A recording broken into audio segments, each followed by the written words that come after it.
بسم اللہ الرحمن الرحیم۔ نہایت محترم اور معزز مسلمان بھائیوں اور بہنوں، السلام علیکم ورحمۃ اللہ وبرکاتہ۔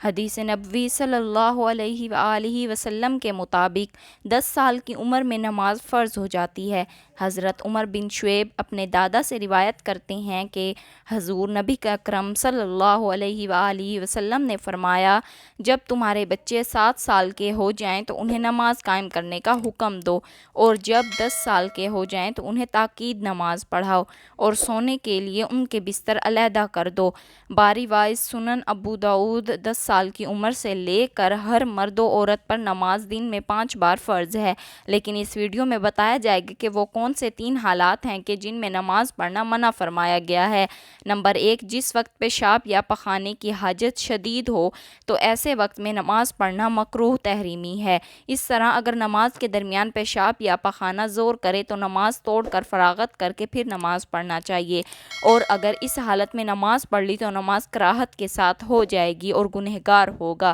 لیکن اگر وقت تنگ ہو تو اس طور پر کہ اگر وضو میں مشغول ہوا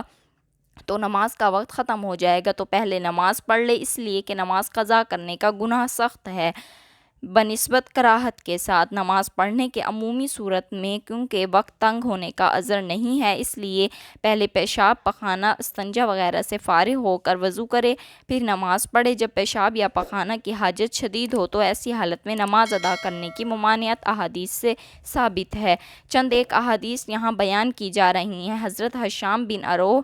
اپنے والد عروہ سے روایت کرتے ہیں کہ حضرت عبداللہ بن ارقم رضی اللہ تعالی عنہ لوگوں کی امامت کرایا کرتے تھے۔ ایک دن جماعت کا وقت ہو گیا تو آپ قضائے حاجت کے لیے چلے گئے، پھر واپس آئے تو فرمایا کہ میں نے رسول اللہ صلی اللہ علیہ وآلہ وسلم کو یہ فرماتے ہوئے سنا ہے کہ تم میں سے اگر کسی کو پخانہ لگا ہو تو نماز پڑھنے سے پہلے اس سے فارغ ہو لے۔ حضرت ثوبان رضی اللہ تعالی عنہ سے روایت ہے کہ رسول اللہ صلی اللہ علیہ وآلہ وسلم نے فرمایا، کسی شخص کے لیے یہ جائز نہیں ہے کہ دوسروں کے گھر میں تانک جھانک کرے بغیر اس کی اجازت کے، اور اگر اس نے ایسا کیا تو گویا وہ اس گھر میں داخل ہو گیا۔ اور جب کوئی امام نماز پڑھائے تو صرف اپنے ہی لیے دعا نہ کرے، مقتدیوں کو چھوڑ کر، اگر اور اس نے ایسا کیا تو اس نے ان کے ساتھ خیانت کی۔ اور کوئی شخص اس حالت میں نماز کے لیے کھڑا نہ ہو کہ وہ پیشاب پخانہ کو روکتا ہو۔ حضرت ابو امامہ رضی اللہ تعالی عنہ سے روایت ہے کہ رسول اللہ صلی اللہ علیہ وآلہ وسلم نے فرمایا کہ کوئی شخص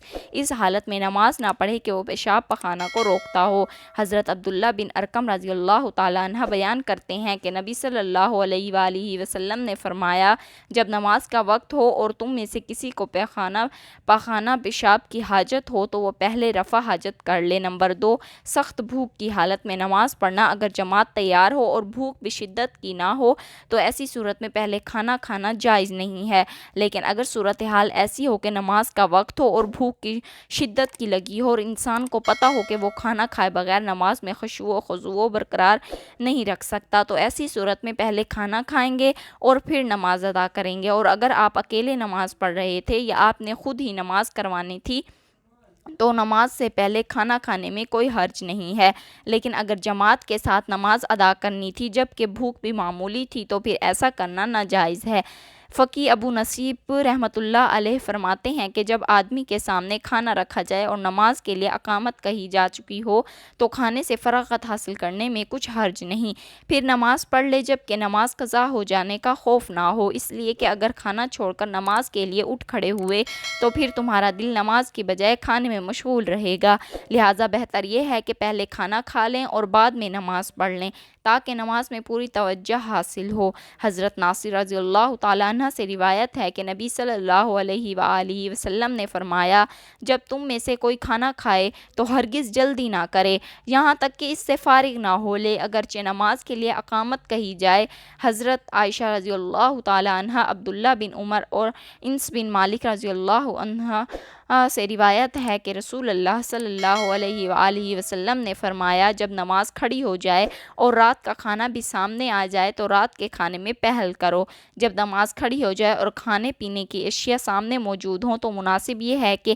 کھانے پینے میں پہل کی جائے تاکہ نمازی کی بھوک ختم ہو جائے اور اس کا ذہن دوران نماز کھانے پینے کی طرف نہ لگا رہے، لیکن اس کی شرط یہ ہے کہ نماز کا وقت تنگ نہ ہو اور کھانے کی ضرورت اور اس کی چاہت یعنی بھوک بھی ہو۔ نمبر 3، نیند میں غلبے کے وقت نماز پڑھنا۔ حضرت انس بن مالک رضی اللہ تعالی عنہ سے روایت ہے کہ رسول اللہ صلی اللہ علیہ وآلہ وسلم نے فرمایا، تم میں سے جب کسی کو نماز پڑھتے پڑھتے نیند کا غلبہ ہونے لگے تو اسے چاہیے کہ سو جائے، یہاں تک کہ نیند کا خمار کچھ نکل جائے اور وہ یہ سمجھ سکے کہ میں کیا پڑھ رہا ہوں۔ باروایت صحیح بخاری بس سنن نسائی ام المومنین حضرت عائشہ رضی اللہ تعالی عنہ سے روایت ہے کہ رسول اللہ صلی اللہ علیہ وآلہ وسلم نے فرمایا، جب تم میں سے کسی کو نماز میں نیند آنے لگے تو اسے چاہیے کہ آ کر اپنے بستر پر سو جائے، کیونکہ اس حالت میں اسے پتہ ہی نہیں چلے گا کہ وہ اپنے بارے میں دعا کر رہا ہے یا بد دعا کر رہا ہے۔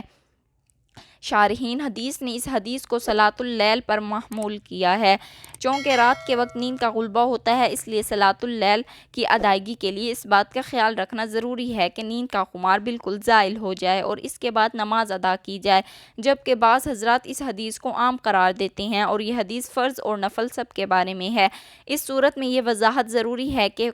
فرض نماز کی ادائیگی میں اگر کافی وقت باقی ہو تو غلبہ نیند کی صورت میں کچھ دیر آرام کر کے نماز پڑھ لے، اور اگر وقت تنگ ہو رہا ہو اور نماز قضا ہونے کا خطرہ ہو تو اپنی پوری کوشش کر کے اپنے آپ سے نیند اور سستی کو زائل کر کے نماز ادا کرے۔ حضرت ابو قتادہ رضی اللہ تعالی عنہ فرماتے ہیں، فرمایا تفریط یعنی نماز میں کوتاہی نیند میں نہیں ہے، تفریط تو بیداری میں ہوتی ہے، یعنی نیند میں اگر کسی شخص سے کبھی کوئی نماز فوت ہو جائے تو یہ تفریط نہیں کہلائے گی، بلکہ تفریط یہ ہے کہ انسان جان بوجھ کر نماز میں اتنی تاخیر کرے کہ دوسری نماز کا وقت داخل ہو جائے، جیسا کہ شرح المشکات لطیبی میں ہے۔ اس سے نیند کو نماز پر فوقیت دینے کا وہم پیدا نہیں ہونا چاہیے، بلکہ اس حدیث میں بتایا گیا ہے کہ نماز جیسے اہم فریضے کو بہتر انداز میں خشوع و خضوع اور بھرپور توجہ کے ساتھ ادا کرنے کا حکم دیا گیا ہے۔ باقی نمازوں کے لیے جو اوقات مقرر ہیں انہیں اوقات مقررہ پر ہی نماز ادا کرنی چاہیے۔ حدیث شریف میں اسے اللہ تعالیٰ کا سب سے پسندیدہ عمل قرار دیا گیا ہے، چنانچہ حضرت عبداللہ بن مسعود رضی اللہ تعالی عنہ فرماتے ہیں، میں نے نبی کریم صلی اللہ علیہ وآلہ وسلم سے سوال کیا کہ اللہ تعالیٰ کے ہاں سب سے محبوب عمل کیا ہے؟ تو رسول اللہ صلی اللہ علیہ وآلہ وسلم نے فرمایا، نماز کو اپنے وقت پر ادا کرنا۔ مقررہ وقت کے اندر اندر کسی وقت بھی نماز پڑھی جائے تو نماز ادا ہو جائے گی اور نماز ادا کہلائے گی، جبکہ اس سے تاخیر کرنے پر نماز قضا ہو جائے گی۔ جان بوجھ کر نماز قضا کرنا یا رات کو دیر تک جاگتے رہنا جس کی وجہ سے نماز فجر کے لیے اٹھنا مشکل ہو اور نماز قضا ہو جائے تو یہ بہت بڑا گناہ ہے، اس سے بچنا چاہیے۔ کبھی کبھار اگر انسان پر نیند کا غلبہ ہو جائے یا وہ وجہ نسیان نماز رہ جائے تو بعد میں نماز پڑھ لینی چاہیے۔ حدیث شریف میں ہے کہ حضرت ابو ہریرہ رضی اللہ تعالی عنہ سے روایت ہے کہ رسول اللہ صلی اللہ علیہ وآلہ وسلم نے ارشاد فرمایا، منافقین پر فجر اور عشاء کی نمازیں سب سے زیادہ گراں اور بھاری ہیں، اگر انہیں ان نمازوں پر ملنے والا اجر معلوم ہو جائے تو ان نمازوں کی ادائیگی کے لیے گھٹنوں کے بل چل کر آئیں، اور میرا دل چاہتا ہے کہ میں نماز کا حکم کروں اور نماز کھڑی ہو جائے اور پھر میں کسی کو جماعت کرانے کا حکم دے دوں اور پھر کچھ ایسے لوگوں کو ساتھ لے کر جن کے پاس لکڑیوں کی گٹھڑی ہو ایسے لوگوں کی طرف نکل جاؤں جو جماعت میں کسی شرعی عذر کے نہ ہونے کی صورت میں بھی شریک نہیں ہوتے، اور جا کر ان کے گھروں کو آگ لگا دوں۔ فقیہ ابو انیس رحمۃ اللہ علیہ فرماتے ہیں کہ آدمی کے لیے